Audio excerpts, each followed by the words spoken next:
72-year-old ex-army officer presented with history of episodic loss of vision of 3 days duration. History of present illness, episodes of painless blindness right eye lasting 1 hour and recovers. Past history of genital ulcers at age 23, which was painless and following exposure. History of lymphoma at age 60 and okay now. How do you analyze this patient? So this is a elderly gentleman now coming with episodic painless monocular blindness lasting 1 hour and recovering. So considering the causes of transient monocular blindness, the most common cause would be amaurosis fugax, which comes as like sudden transient obscuration of vision of one eye, and that can be secondary to retinal ischemia. That is most common cause would be in an elderly age group. It can be secondary to atherosclerosis. Then even central retinal vein occlusion can also present with amaurosis fugax like symptoms. Then second differential I would like to consider in this case is anterior ischemic optic neuropathy. That is also can be secondary to hypertension, diabetes.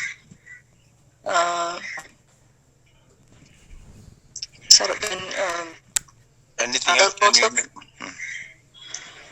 Other causes?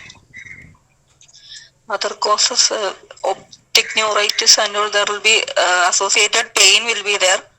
So that is against optic neuritis. So can you summarize your possibilities? 1, 2, 3, 4?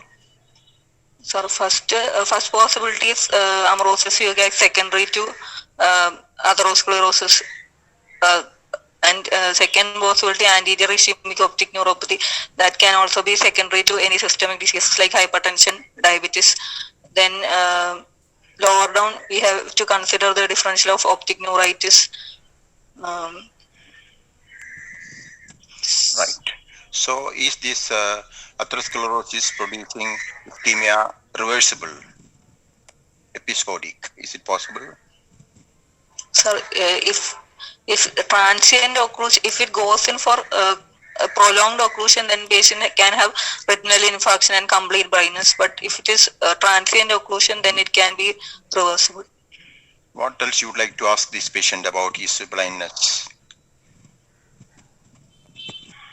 Would you like to know whether it is a complete blindness or hemianopic blindness? Yes, sir. What do you like to know? Do you like to know that? Yes, sir. Yes. So if it is anterior ischemic optic neuropathy, what type of field defect you expect in this patient? There will be constriction of peripheral field. What is meant by altitudinal hemianopia?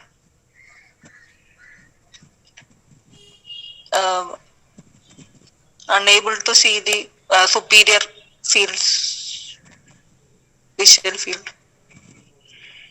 So one half of the field will be lost. Okay, that's what. Is this an anterior cerebral occlusion or posterior cerebral occlusion in this particular patient?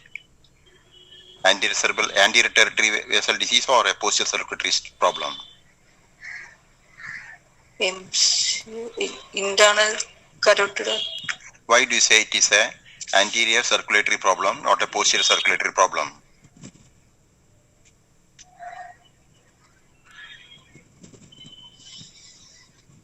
Posterior circulatory problem, patient will have features of cortical blindness. The patient will not be aware of. That's okay. Of blindness. Any other point? Which eye will be affected if occipital lobe is in trouble? Both eyes will be affected. It will not be monocular. So when you say monocular, that means before the optic chiasma. Yes. Somewhere earlier.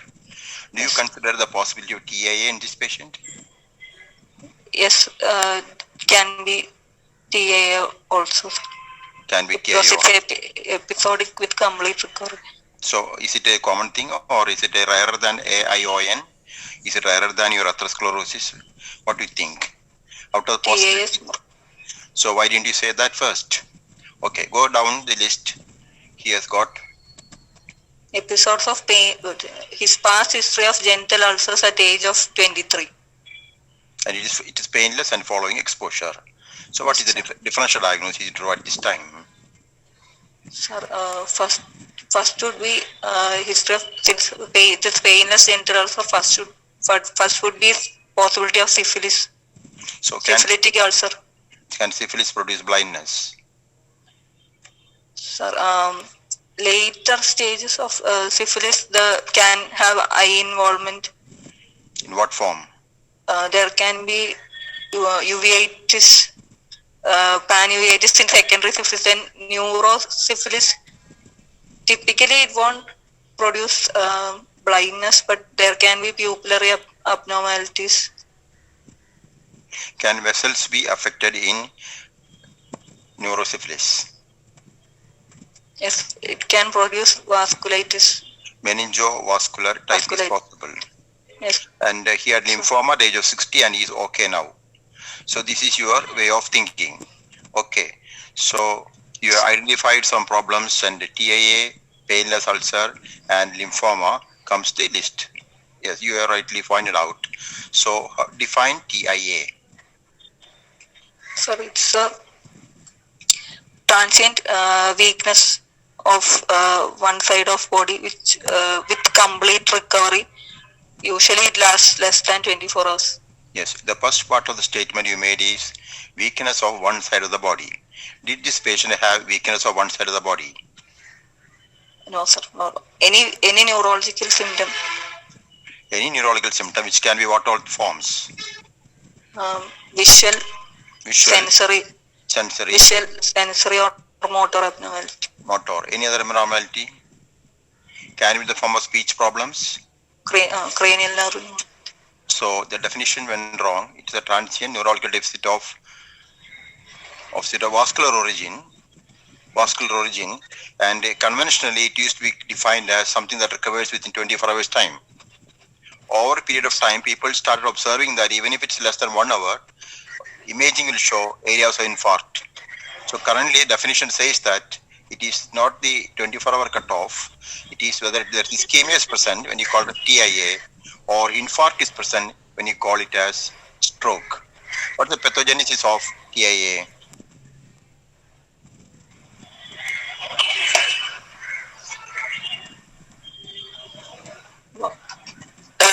Temporary reduction in blood supply to the brain with complete recovery. It can be due to vasospasm, can be due to some small emboli occluding and then without causing infarct. Okay. What is the implication of diagnosing TIA? It can predict future CVA.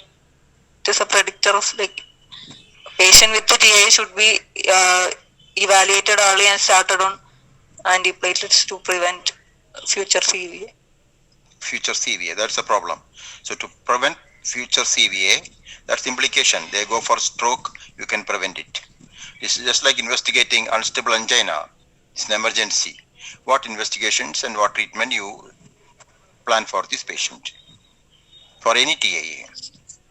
For any TIA, apart from the routine, that is the hemogram, RFT, protein evaluation, the lipid profile, the level SBS, PPS level of sugar control.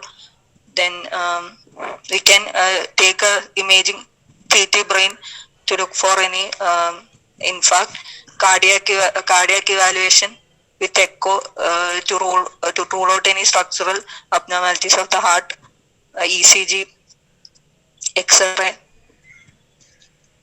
Routine evaluation, basic evaluation should be done, and treatable causes like dyslipidemia, diabetes should be treated. Right. So in the investigation you said CT scan imaging to rule out infarct.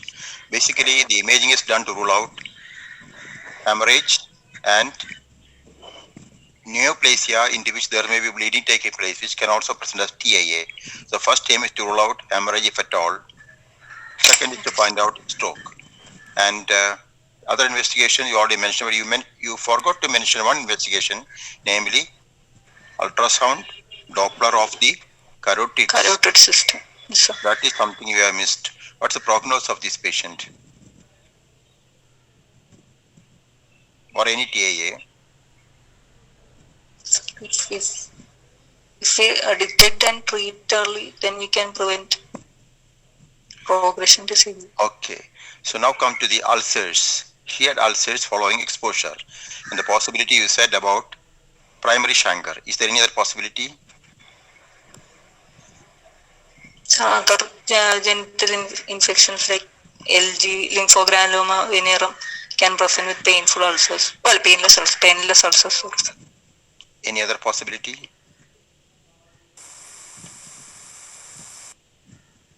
Okay, so we have infective causes and non-infective causes.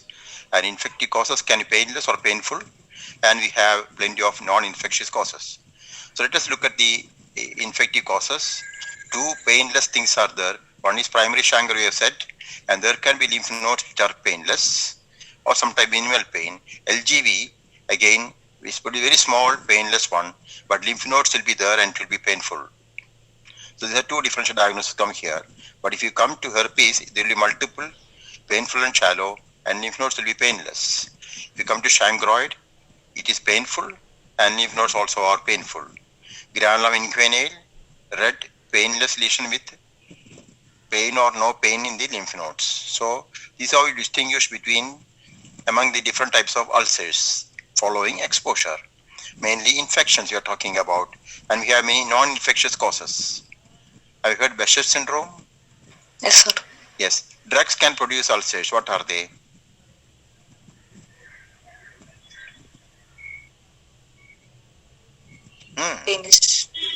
Stevens-Johnson syndrome, toxic epidermal necrolysis, erythema multiforme, fixed drug rash. Can you say one sentence about fixed drug rash?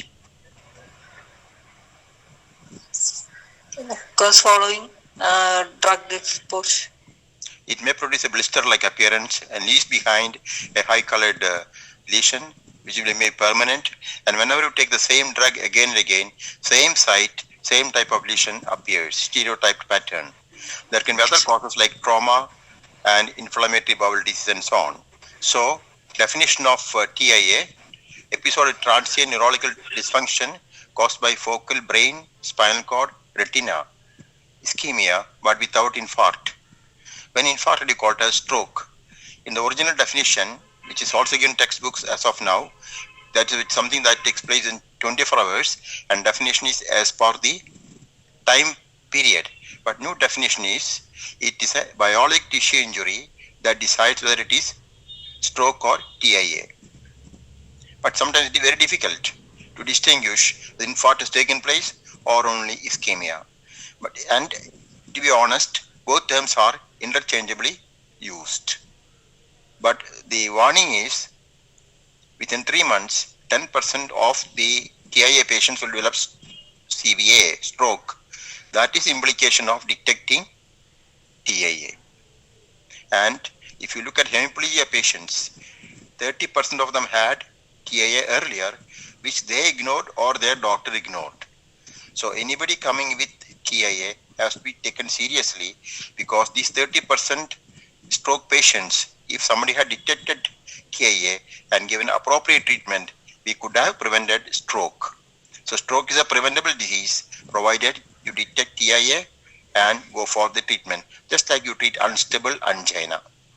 So what is the etiology of TIA? You already mentioned it can be embolism. Second, embolism. Where is embolism coming from? Can be artery to artery embolus. Or from atherosclerosis. Secondary to atherosclerosis. Or from the heart. How do you differentiate between the two? Cardioembolic stroke, usually it may affect multiple arteries. So it is There may be- multiple territories that affected in cardioembolic stroke. But it's artery to artery, same artery throwing embolism will go to same territory. That's a very good point. Okay, so embolization can come from heart. Which are the sources from the heart? It can left if the patient is having AF, there can be left That is the atrial commonest. That's the commonest. We find the word atrial fibrillation. Other things are other things like patent foramen oil. that's the least common. Least That's common. the least common. Least common. Congestive heart failure. Patients whose ejection fraction is low. The ventricle is having dyskinetic segment. Blood is stagnating in the chambers. There will be clot. Infective endocarditis can throw embolism. Myxomas can be a cause of embolism. And after MI, myocardial infarction, you can have thrombus in the ventricle. The paradoxical embolism is when you look at patients with suspected TIA, when nothing is found, you look for paradoxical embolism and you may find. That's the least. Artery to artery, you said. What do you look for in the retina of these patients?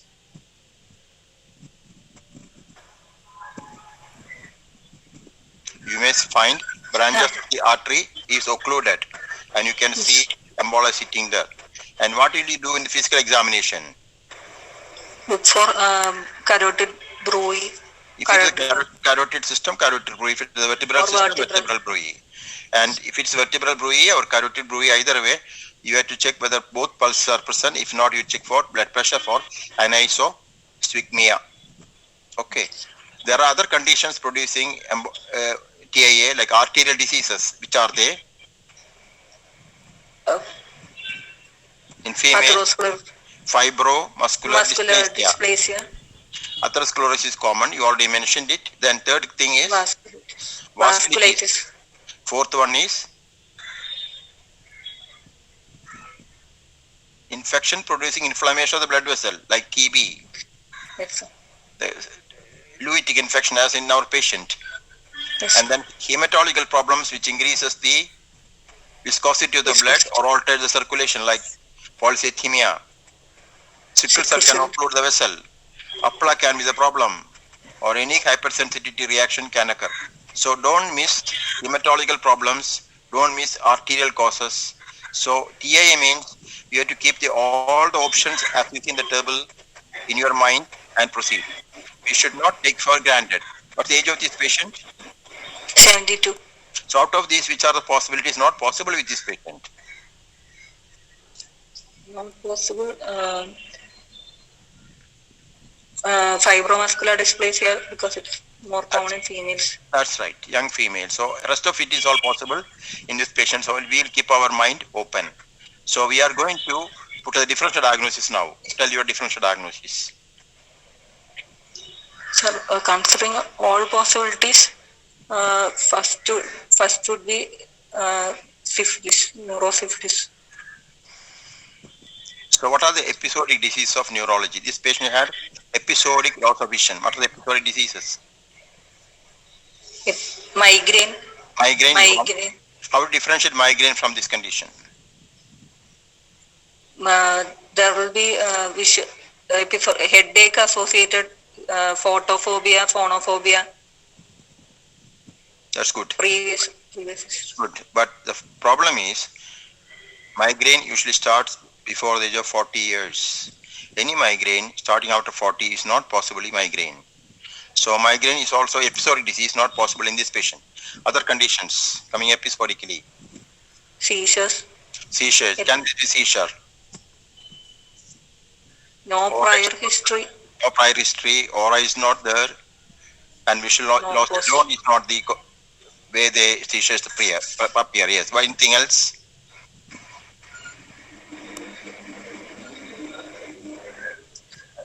Non-neurological causes. Periodic. So we can have syncope. You can have transient global amnesia.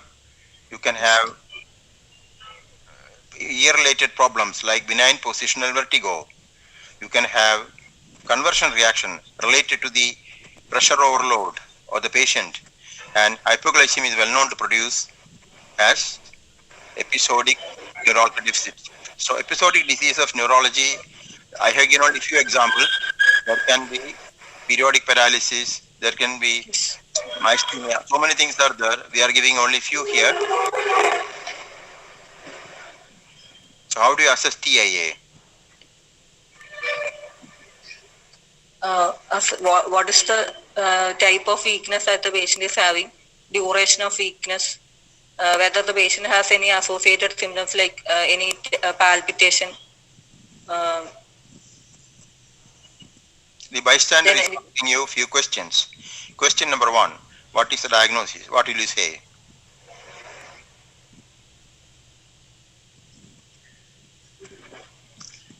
What do you say to the bystander? What is the diagnosis?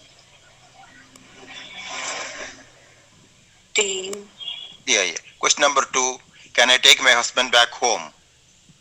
No, he'll need admission and further evaluation. Third question the bystander is asking, what's the criteria for you to admit patients with TIA? Do you admit all patients? No, sir. Depending upon the age, It's 72.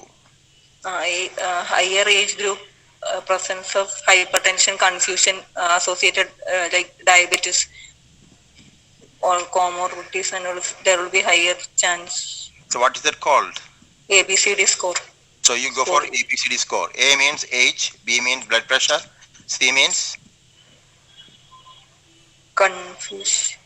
neurological deficit, Neurological. then D diabetes. and duration more than 60 minutes. Yes. So D2, D square rather, ABCD square. Right? Yes, sir. Yes, sir. And the neurological deficit will be either visual, dysphasia, motor or sensory. Yes, sir. So if the score is more than what, you will admit? More than 2. More than 4, you have to admit.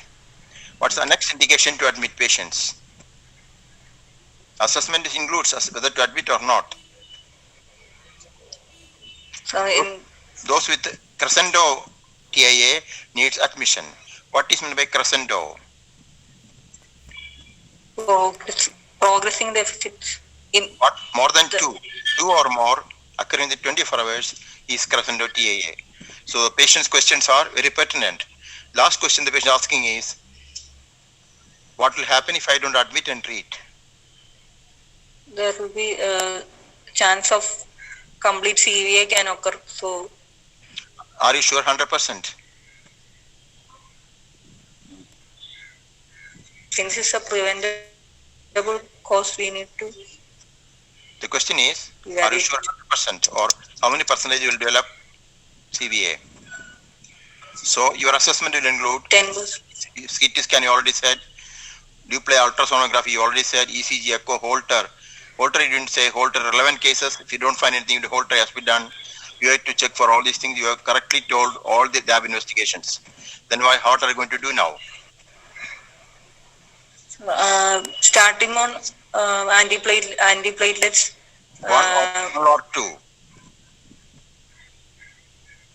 Dual antiplatelets for 1 month followed. And Some people say 1 month. Some people say 21 days. Some people say 90 days. Okay, then you go for mono. Right, then. yes, sir. Then statins. Even if the lipids are normal, will you give statin, or only if lipids are high, you give statin?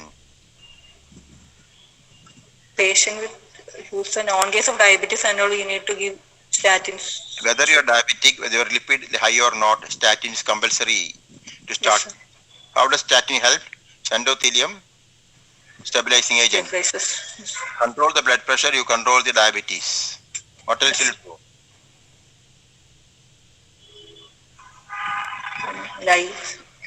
What are non-pharmacological treatment you offer him? Lifestyle modification, dietary control, exercise. Can he smoke? Stop smoking, alcohol. Diabetes needs control. Hypertension control. Lipids require control. If you excess weight, he needs control. Then you have already assessed this ABCD square risk more than 4. There's a square after D. What's ABCDI? ABCDI. I represent imaging. So this is a new scoring system, ABCDI. So facility to image and imaging shows this infarct, you add 3 points more. Okay. So, as we already told, TIA patients, in 1 hour, you do imaging, few of them will be showing infarct, even if clinically they are normal. So they will have the score be very high and with immediate treatment. Then there's a carotid stenosis. What will you do? Depending on the age of the patient, in an elderly age, We will treat that part. If there's cardiac source embolism, what will you do? we have to treat him, start him on anticoagulation. If there's hypercoagulable state, what will you do? That also anticoagulation is required, hypercoagulation. So anticoagulation is required if there is a cardiac problem. Yes. If there's APLA also, you need treatment. So you already said dual antiplatelet for 90 days, monotherapy for live log. What about carotid endovascularization? Depending upon the amount of occlusion, more than 70%, we can go on for More than procedures. 20%, that option must be given. Yes. Less than 50%, no need of any intervention. We can. in between, watch and observe. Yes. What is the harm in doing intervention in between group of people? Above 50, less than 70, what will happen if you intervene? Because the risk involved in the procedure, that is, can produce a stroke. Yes. So the benefit versus risk is not favorable to the patient. That's why commonly it is not touched upon. And how will you confirm there is a patent foramen vein? With echo, we can echo bubble test. What is bubble test? Very good. What is bubble test? You take saline, you take air, you bubble it, and then you inject with the vein. What will happen? It will go to the superior vena cava, Right atrium, and the then right atrium, and you can see it is passing the right atrium, foramen vein, and it reaches the left side. left atrium. That's how you demonstrate it. That's good answer. So you know the lifelong treatment for TIA, and there is no question of going back from it. But when you give aspirin, you take care of the stomach also, when you should not bleed. We will continue the history of this patient. His stay is not yet over. We have only analyzed the ulcer, and we put possibility of elutic infection producing primary chancre, and we said there's a TIA, possibly from many sources other than fibromuscular dysplasia. All possibilities he kept in mind. And he says the last 6 months he has got pain, shoulders and hips. That's his story. Sir, proximal joint involvement, both the upper limb and lower limb, since past 6 months. Maximum pain in the morning and evening, becomes well by 10 a.m. till 4 p.m. Early morning exacerbation, more chance of inflammatory type of pain. Then he also has difficulty in chewing food since past 5 months. And he gets pain while eating and talking, and stops for 5 minutes and then he continues. So what do you make out of this?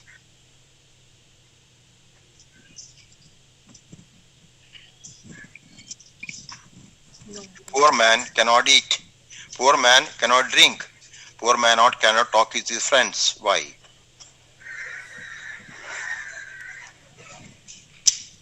What's the diagnosis here?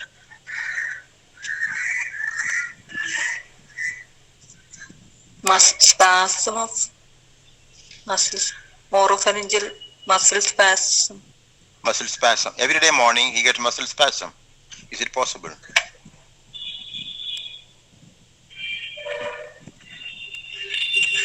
So when an elderly person comes to you with the history, he goes to bed, he cannot wake up because of pain, the proximal parts, shoulders and hips. The possibility you consider is polymyalgia. Myalgia rheumatica. Yes, sir. There is no muscle weakness, but there is muscle inflammation. There is no infarction of muscle.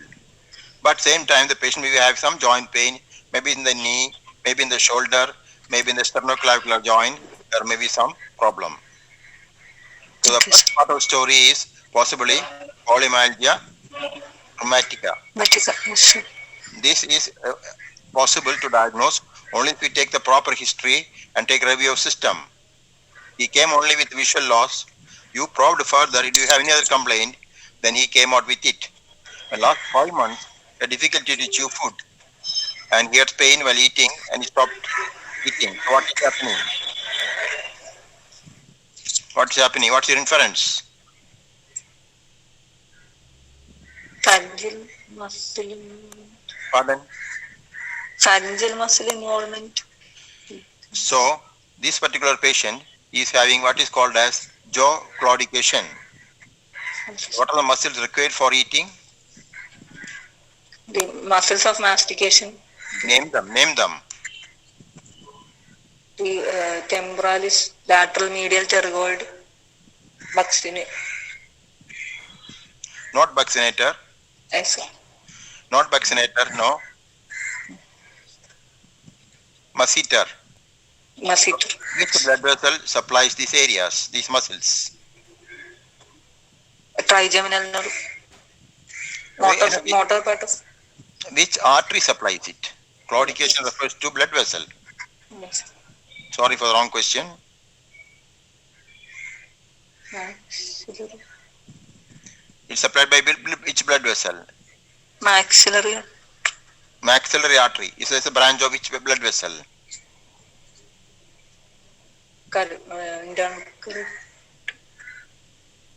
Maxillary artery is a branch of external carotid. External carotid. Also, he gets pain in his tongue.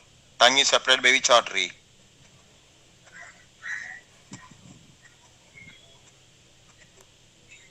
Lingual artery. It's a branch of which blood vessel? Maxillary artery, which is a branch of external carotid. External carotid. So, in summary, what are the branches of external carotid artery? Superficial temporal. That's the last branch. Easily palpable. Very good. What else? Maxillary artery. Maxillary artery mentioned. Ascending pharyngeal. Ascending pharyngeal is the first branch. Very good. Okay. So easy to remember. There is a mnemonic for students. Some anatomists like formaldehyde. Others prefer salt and metals. Some anatomists prefer formaldehyde. Others prefer salt and metal. So some refers to superficial temporal artery, the last branch. A. Ascending pharyngeal artery is the first branch. Then you have a lingual artery like L. Formaldehyde. You have got facial artery. We have got occipital artery for O. Prefer T. Postauricular. Then you have S. Salt. Superficial temporal artery. Then superior thyroid artery is the first. Superior thyroid artery is the first branch. Not superficial ascending artery. Superior thyroid artery. Then you have got M. Maxillary artery. So from the history, it's very clear. These branches of this particular artery, external carotid, is affected. Involved. He stops, then he continues. So since you talked about the external carotid artery, can you just summarize and tell the branches of internal carotid artery?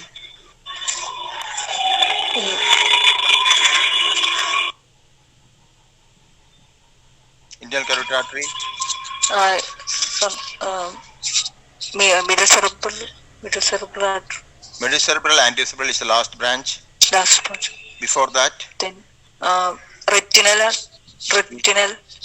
We have got posterior communicating artery.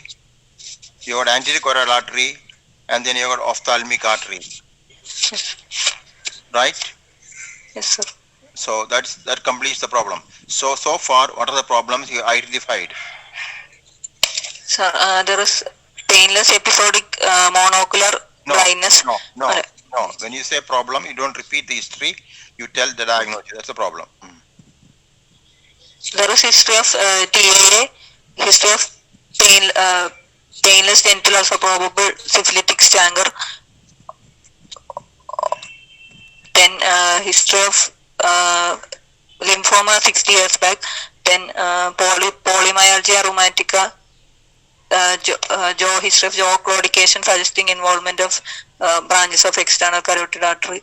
That's only sign. What's the inference? What's the diagnosis there? vasculitic. You have got identified morning stiffness, identified jaw claudication, and then comes the differential diagnosis you already mentioned. So what all things you want to examine now? You already said there's a bruit you have to look for. What else you want to look for? With the jaw claudication, what else you want to do? Any pulse oximetry. Pulse oximetry is not there.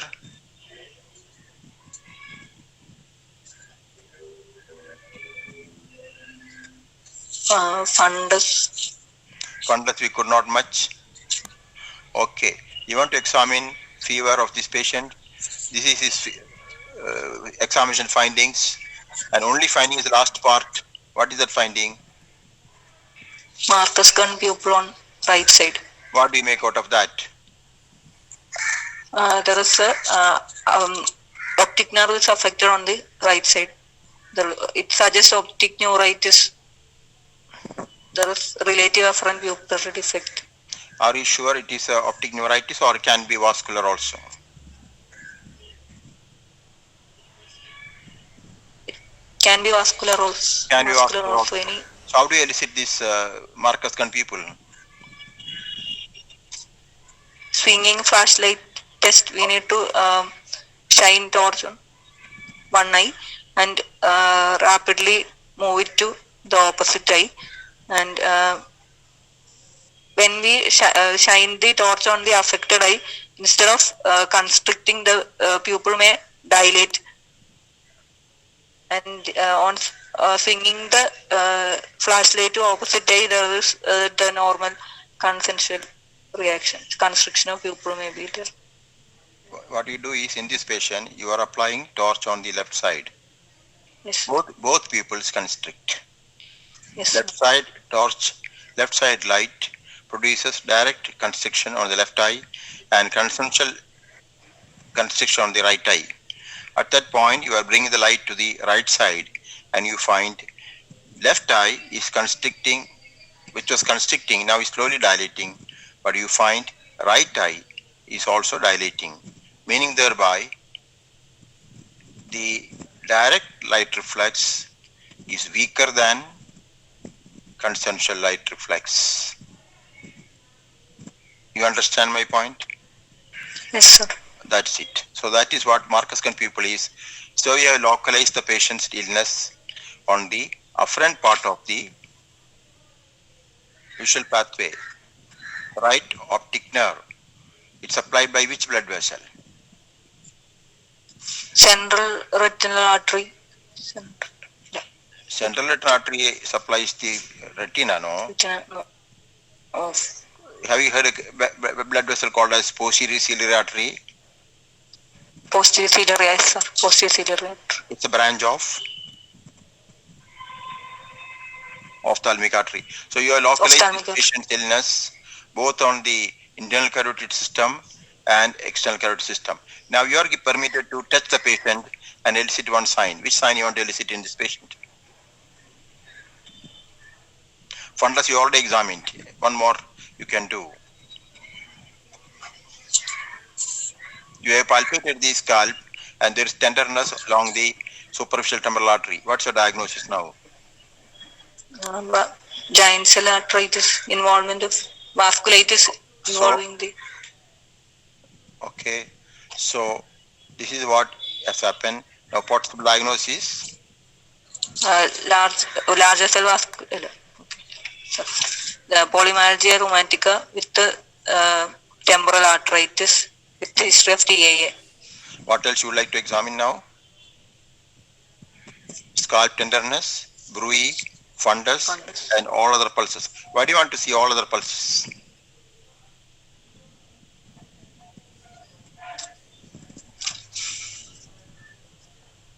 That's because it can affect the major blood vessels as well. Okay, what investigation you plan now? Apart from the routine investigations. Routine is a good word. Routine is not a good word. Hemogram with the ESR CRP. Those things are done. We Done, already done. told you those things are done. What Done, now? yes, sir. What now? So, polymyalgia rheumatica is a diagnosis of exclusion. Temporal arteritis, there may be clue in the form of an elderly gentleman with a raised TSR, and a definitive diagnosis needs a temporal artery that biopsy should be taken. You are very, very aggressive. You want biopsy. Can you say something more or less? Old man is upset about your biopsy business. Can you offer him anything non-traumatic? Don't be aggressive. Be gentle. What can you do for him? Anything simple which will not hurt him. Biopsy will plan later on, but what will you do? An old man's son is in America. He rings you and asks you, there is something called ultrasound here, Doppler study. Can you do it for my father? Yes, What do you think? we can do ultrasound. Yes. So there are three findings you can see. You can see the findings of edema around the blood vessel in the form of a vessel wall halo. It's called halo sign. It is diagnostic, and availability of ultrasound has made biopsy obsolete, more or less.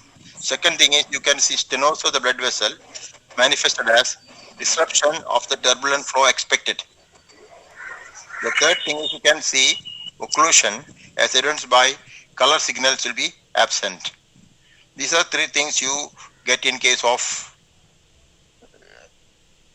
Doppler study, and if you are very aggressive, and this Doppler study is sensitive 80% and is specific for 96%.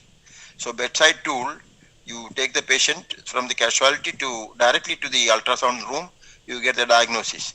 If you take biopsy, you call surgeon, he comes next day, he fixes it for after few days, you take the biopsy, and after 5 days you will get the result. So it's all very cumbersome, and the peculiarity of this pathology is it is all skipped lesions, that's commonly seen, and you don't have continuous pathology. So whatever piece of tissue you are taking, you may not get pathology changes.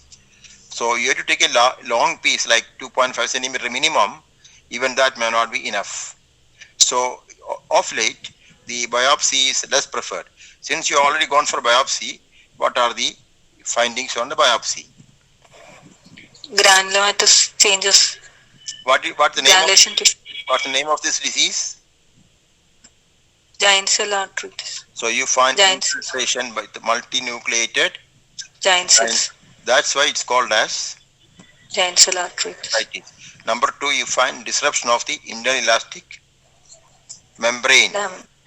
And third thing is you see the occlusion of the blood vessel. Is it clear now? Yes, sir. So ESR is a very important tool. It is non-specific, but these people commonly have above 100 ESR. So ESR is very, very important investigation. And how are you going to treat these patients? Sorry. Treatment. Treatment of temporal arteritis include high dose steroids. Oh, very good. What is high dose? 1 mg per kg. 1 mg per kg. This patient has got visual loss. What will you do? Is 1 mg is okay or something else you want to give? Pulse steroid should be given. Pulse steroids is preferred. Yes. Pulse steroid. Otherwise, 1 mg per kg is given. Then you maintain it for how long? Life.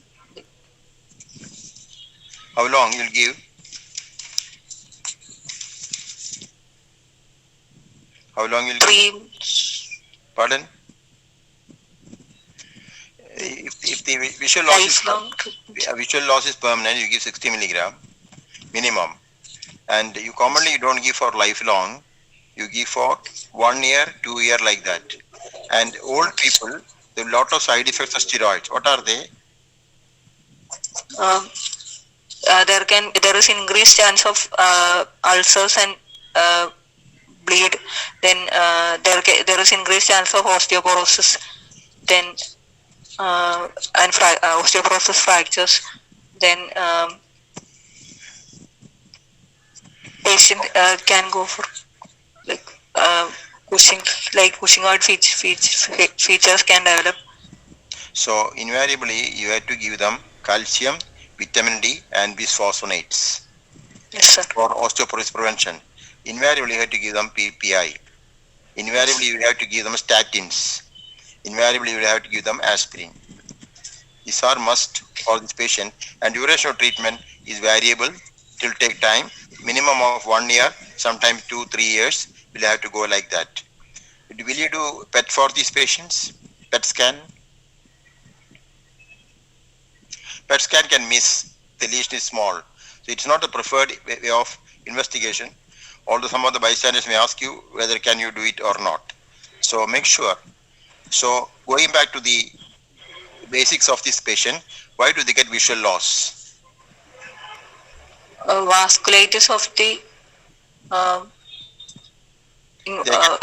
posterior ciliary artery You already involvement. said there can be optic ischemic neuropathy. Yes. That can be retinal artery embolism or occlusion. There can be ophthalmic artery involvement. Any of these vessels can create problem. So if you look at the fundus, you may get sometimes optic atrophy. You may find pale disc, swollen disc may be seen. Then of course you have markers on pupil and scalp tenderness. So the treatment continues. Do you think all of them will be able to continue the drug, or will there any other options for you? Steroid sparing agents are available? Yes, sir. Like? Azathioprine. So azathioprine is a good option. Yes. Which is the interleukin which you can give for these patients? Anti-interleukin drug you can give for these patients. Name one. Anti-interleukin 6. Tocilizumab. Yes, that can be given for this patient. So what is crescendo TIA already mentioned? Tell me something about what is meant by cryptogenic stroke.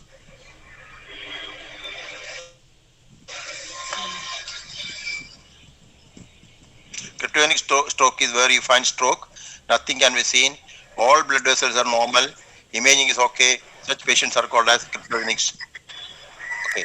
What is lab investigation for neurosyphilis? You said can neurosyphilis.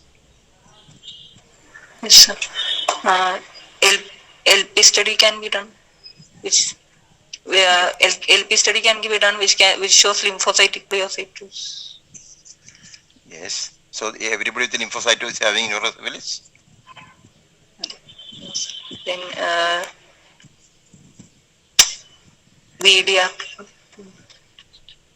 VDRL, FPS test. Antibodies.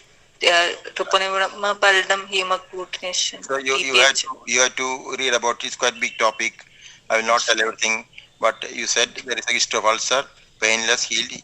Okay, when he was 23 years old, it can still be, but there's evidence of temporal arteries in this patient, so we don't consider this possibility. If it is not there, then you should have gone for this investigation in this case. So when do you give anticoagulation with antiplatelet drugs? You have to give antiplatelet drugs, or in cardiac embolism you give anticoagulants. Yes, sir. When you give anticoagulant, when do you add antiplatelet drug? If the patient has any history of atrial fibrillation, then you give anticoagulant. Then prior history of stroke. So some other illness which warranted the administration of antiplatelet drugs, you have to give the antiplatelet so along with it. Okay. So we have seen this case just like a tip of an iceberg. If you can see this iceberg, we saw this patient as a case of TIA, transient loss of vision. Then we went to the detailed history of present illness, review system. He could get diagnosed of polymyalgia rheumatica. It's a close association of temporal arteritis, and then went down and we found this patient having nothing but temporal arteritis. So this old man was presenting with TIA, but his basic diagnosis was temporal arteritis, and he would have become totally blind if he would not have detected it. Okay, so which type of TIA has got better prognosis? What type of presentation got better prognosis? We have one patient with sensory loss, one patient with motor problem, one problem has speech problem, and here's a patient visual problem. So which has got best outcome?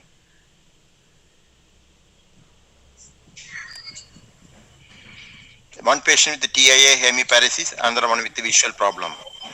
Which has got better prognosis?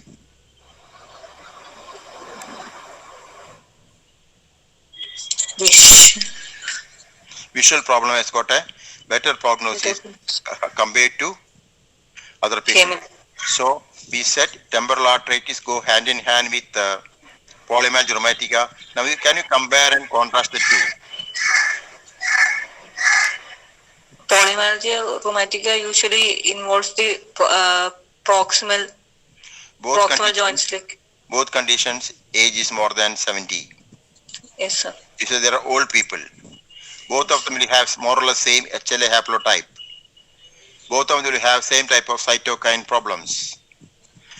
Okay, you find the branches of external carotids commonly affected in polymyalgia rheumatica, and you can have pan-articular involvement in case of temporal arteritis affecting large vessels and sometimes medium vessels also.